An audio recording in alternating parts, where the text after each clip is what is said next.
February 1944. A moonless night over western Germany. Oberleutnant Hans Keller, a Luftwaffe night fighter pilot, scanned the darkness from the cockpit of his Bf-110. For months, he had hunted British bombers by sight, relying on flares, searchlights, and ground controllers. Tonight, however, it was different. The bombers were American. Heavy four-engine B-17s pushing deeper into the Reich under cover of darkness. Keller thought himself the hunter, but suddenly, without warning, tracers tore through the black sky. His wingman's aircraft erupted in flames, vanishing into the void. Keller had seen nothing, heard nothing, until death struck from nowhere. Over the radio, panicked voices shouted the same question. How did they find us in the dark? The answer would shake the Luftwaffe's confidence to its core. America's radar-guided night fighters. From the start of the war, night belonged to the bomber. Britain's RAF launched raids under cover of darkness to evade German fighters. The Luftwaffe responded with its own night defense network, Kammhuber Line, with radar stations, searchlights, and twin-engine night fighters like the Bf-110 and Ju-88. Yet, when the United States joined the strategic bombing campaign, they brought not only daylight raids but technology that made night combat a new kind of hunting ground. The key was radar, miniaturized, airborne, and deadly. The American SCR-720 and later AN/APS-6 radars allowed fighters to detect enemy aircraft at ranges of 5 to 10 miles, even in complete darkness. Fitted into aircraft like the P-61 Black Widow, the radar turned the tables. No longer did defenders wait under searchlights. Now, American night fighters prowled the skies like predators, tracking bombers and fighters alike with invisible beams. The shock to German pilots was profound. For years, they had believed darkness was safety.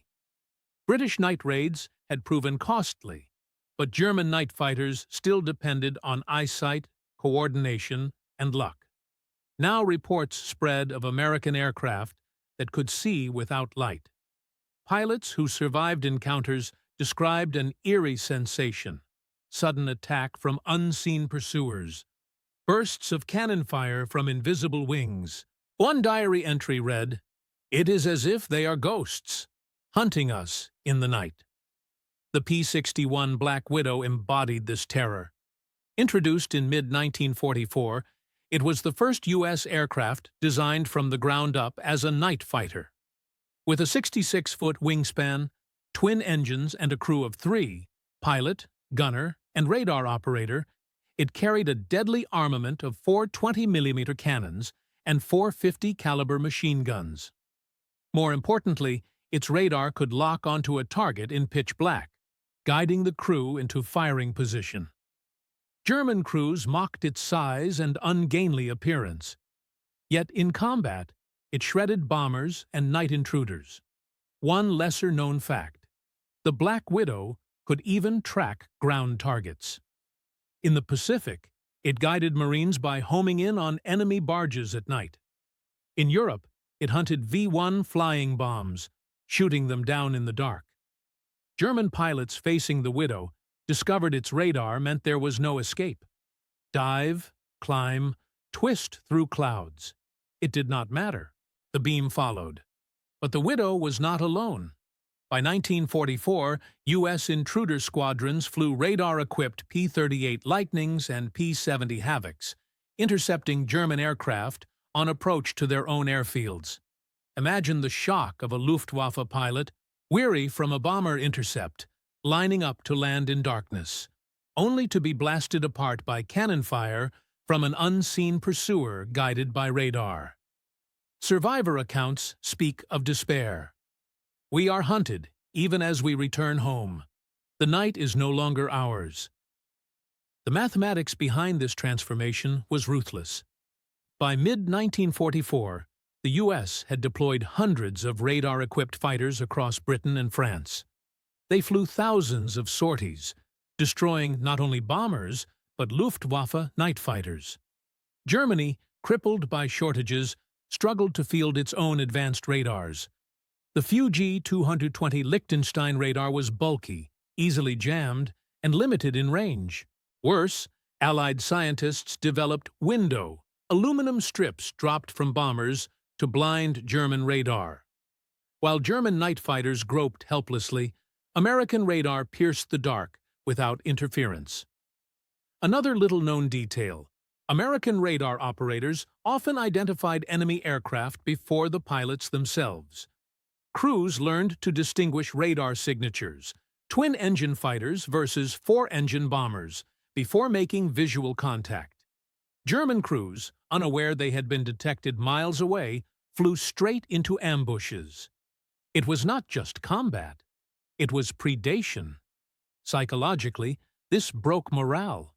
Luftwaffe pilots had once considered themselves elite hunters, stalking bombers in the dark. Now they became prey. Reports circulated of black American aircraft with eyes in the dark. Even when no night fighters were present, nerves frayed. Pilots aborted missions, claiming unseen pursuers. One German officer admitted after the war, "We no longer trusted the night. It betrayed us." The industrial arithmetic again sealed the fate. America could build radar sets by the thousands. Westinghouse, MIT's radiation laboratory, and Bell Labs pushed technology forward relentlessly. Crews trained in radar interpretation, practicing intercepts over the American Midwest before deploying overseas. German industry, bombed daily, lagged behind. Even promising projects like the He-219 night fighter never reached numbers sufficient to change the balance. Meanwhile, U.S. logistics ensured continuity. Radar parts were interchangeable, repairs fast, replacements abundant. German night fighter crews often grounded their aircraft for lack of spares. The Americans simply swapped components and kept flying. By late 1944, Luftwaffe night defenses collapsed under the combined pressure of British bombers, American night intruders, and radar-guided interceptions. One overlooked statistic: by 1945, American night fighters accounted for thousands of German aircraft destroyed. Not only bombers, but also interceptors, transports, and reconnaissance planes. The Luftwaffe, already bleeding from daylight battles, could not replace these losses. The once proud night defense network became a graveyard. For German pilots, the shock was personal. Diaries recovered after the war reveal despair. "The sky is full of invisible hunters," one wrote. Another confessed, "We feared searchlights. Now we fear nothing, because there is nothing to see. Only death." Captured officers admitted their disbelief. "We laughed when we heard Americans built a night fighter," one said.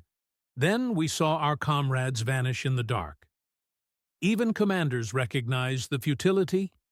General Josef Kammhuber, architect of Germany's night defense, admitted later, "Radar changed the night. The enemy turned technology into a weapon beyond our answer." In the end, radar-guided night fighters were more than machines. They were symbols of America's technological edge, proof that science and industry could overcome courage and tradition. Against them, German pilots discovered that skill and bravery could not protect against beams of invisible energy guiding cannon shells in the dark. For Oberleutnant Keller, that February night was his last combat. His Bf-110 was hunted down minutes after his wingman. He never saw his attacker. Survivors found only wreckage in a field the next morning. His final radio call was a question echoing across the Luftwaffe. How can they see us in the night? The answer was radar, and it shattered Germany's faith in the darkness.